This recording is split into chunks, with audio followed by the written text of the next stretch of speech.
अपन पढ़ रहे थे उत्परिवर्तन, जिसके अंतर्गत अपन ने उत्परिवर्तन की परिभाषा और उत्परिवर्तन के प्रकारों के बारे में पढ़ लिया था। आज अपन पढ़ेंगे उत्परिवर्तन की विशेषताओं के बारे में। तो उत्परिवर्तन की सबसे पहली विशेषता क्या होती है कि उत्परिवर्तन है जो हमेशा उत्क्रमणीय होता है, यानी अनुत्क्रमणीय नहीं होता है। इसका मतलब है कि उत्परिवर्तन जिस दिशा में शुरू हो गया उसी दिशा में आगे की तरफ बढ़ता है। दूसरी विशेषता है यूनिडायरेक्शनल, यानी उत्परिवर्तन हमेशा एक दिशीय होता है, द्विदिशीय नहीं होता है। तीसरी विशेषता है उत्परिवर्तन की आवृत्ति 10⁻⁻5 से 10⁻⁻6 होती है और ज़्यादातर उत्परिवर्तन है जो नुकसानप्रद होते हैं। 1% उत्परिवर्तन की संभावना होती है कि उत्परिवर्तन लाभदायक हो, बाकी 99% उत्परिवर्तन है जो नुकसानदायक होते हैं। और ज़्यादातर प्रेरित उत्परिवर्तन ही पाया जाता है। नेचुरली म्यूटेशन बहुत कम पाया जाता है, लेकिन इंड्यूस म्यूटेशन बहुत अधिक उपयोग में लिया जा रहा है। अब अपन बात करेंगे उत्परिवर्तन कारकों के बारे में, यानी ऐसे कौन कौन से कारक हैं जिनकी वजह से जीनों में परिवर्तन होते हैं और वो परिवर्तन एक पीढ़ी से दूसरी पीढ़ी में स्थानांतरित होते हैं। सबसे पहला कारक है आपके भौतिक कारक। भौतिक कारक में आएंगे आपके X rays, alpha rays, beta rays, gamma rays, alpha toxin, electron, neutron. ये सभी कारक है जो भौतिक कारकों के अंतर्गत आते हैं। इसका मतलब है कि जब भी अपन एक्सरे करवाते हैं तो एक्सरे के दौरान जो भी किरणें निकलती है उस किरणों से जो परिवर्तन या उत्परिवर्तन होता है उसका शरीर पर दुष्प्रभाव पड़ता है और जीनों की संरचना में बदलाव आता है। Alpha rays, beta rays, gamma rays है या टॉक्सिन वगैरह है, इनसे भी उत्परिवर्तन पैदा होता है। दूसरा है आपके रासायनिक कारक।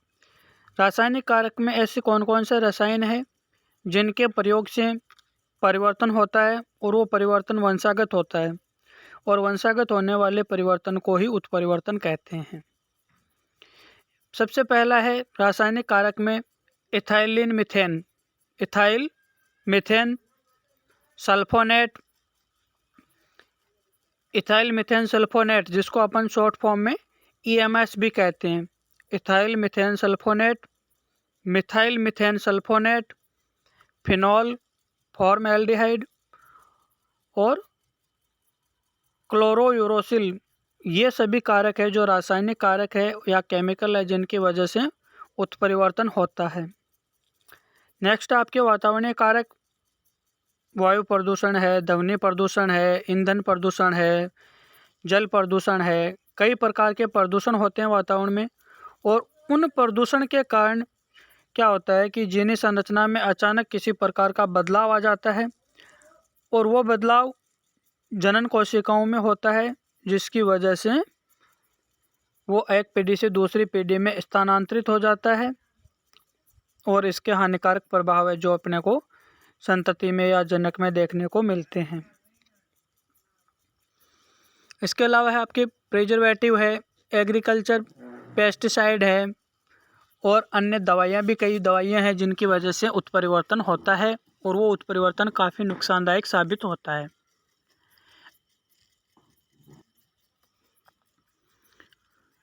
अब अपन चर्चा करते हैं उत्परिवर्तन के परिणाम के बारे में कि उत्परिवर्तन का क्या रिजल्ट है या क्या महत्व है। तो उत्परिवर्तन का परिणाम है जो ज़्यादातर नुकसानदायक होता है और उत्परिवर्तन का प्रभाव अधिकतर शरीर में थोड़ी हानि से लेकर जीव की मृत्यु तक हो सकता है। उत्परिवर्तन है जो ज़्यादातर नुकसानदायक होते हैं और नुकसानदायक होने के कारण ये पशु शरीर या मनुष्य शरीर या पेड़ पौधों की मृत्यु तक कर सकते हैं। कभी कभी उत्परिवर्तन लाभदायक भी होता है, जैसे जैव रासायनिक पदार्थों के अध्ययन में कई बायोकेमिकल होते हैं, उनकी स्टडी करने में म्यूटेशन का काफ़ी महत्वपूर्ण योगदान होता है। दूसरा है फसल में गुणवत्ता बढ़ाने हेतु प्लांट म्यूटेशन के दौरान प्लांट ब्रीडिंग का उपयोग किया जाता है। यानी जो अपन बाजरे, गेहूँ, कई प्रकार की फसल है, पेड़ पौधे हैं, इनका हाइब्रिड बीज तैयार करने के लिए इनमें क्या करवाते हैं, अंतर प्रजनन, बाह्य प्रजनन या क्रॉस करवाते हैं, संकरण करवाते हैं, और वहाँ पे कई बार म्यूटेशन का भी उपयोग किया जाता है। तो उस म्यूटेशन के दौरान उन प्लांट्स में या उन बीजों में इस प्रकार के परिवर्तन अचानक पैदा हो जाते हैं जिनसे अपने को बहुत अच्छी पैदावार प्राप्त होती है, और उसके माध्यम से ये अपना म्यूटेशन या उत्परिवर्तन है जो लाभदायक साबित हो सकता है। जैसे चावल की ज़्यादा पैदावार हेतु जैपोनिका नामक वैरायटी तैयार की गई, और ये जैपोनिका नामक वैरायटी है जो म्यूटेशन या उत्परिवर्तन का ही परिणाम है। नेक्स्ट उदाहरण है आपका बार्ले अपग्रेडिंग, यानी बाल या दंगी होती है जो उसका विकास करने के लिए भी म्यूटेशन या उत्परिवर्तन किया जाता है। इसके अलावा पेनिसिलिन नामक फंगस से पेनिसिलिन प्राप्त करने हेतु भी म्यूटेशन का उपयोग किया जाता है। एक पेनिसिलियम नामक फंगस या कवक होता है जिसे पेनिसिलिन नामक एंटीबायोटिक ड्रग या औषधि तैयार की जाती है।